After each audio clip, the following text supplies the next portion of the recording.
Sa athletics, planong depensahan ni Jericho Cadag ang kanyang championship title sa paparating na 2025 palarong pambansa sa Lawag, Ilocos Norte. May ulat si teammate Bernadette Tinoy.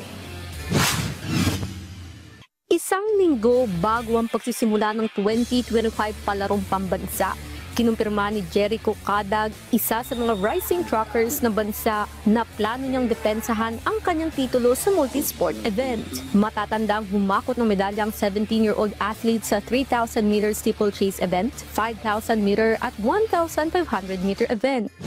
Iniin ko po is yung tatlong event ko po. Sana na makuha ko po yun. Sana po madepensahan ko po yung naging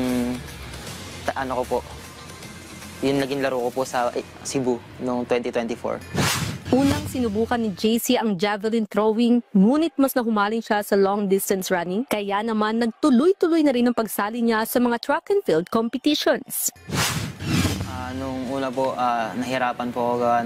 Marami pa pong kailangang i-adjust, and nahihirapan pa rin po ako kasi marami po akong kailangang malaman as a student athlete, and marami pong coaches na hindi po naniniwala sa kakayahan ko. So, unlike po ngayon, kahit saan po kami magpunta, may mga coaches po na nagsasabi sa akin and mga athlete po nila na ano daw po yung ginagawa kong training or program, paano ko po nakukuha yung ganong kagandang time, and kung paano po ako nakapag-compete ng ganon kagandang performance. Bukod sa mga national competitions, bumulsa rin ng medalya ang Dasmariñas Stars sa nakaraang Indonesia Athletics Under-18 matapos kunin ang gintong medalya sa 5,000 meter, 2,000 meter steeplechase at 1,500 meter event. Sa kabila nito, ibinahagi rin ni JC ang hamon na kinakaharap ng tulad ng atleta na ipinagsasabay ang pag-aaral.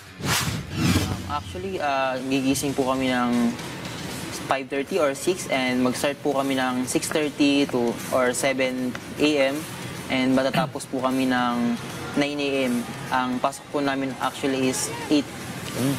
Bali, pumapasok po kami, recess na po, and naiintindihan naman po ng mga teachers namin kung ba't po kami ganun pumapasok.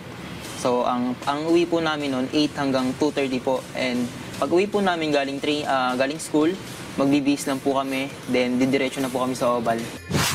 Bernadette Tinoy para sa Atletang Pilipino, para sa Bagong Pilipinas.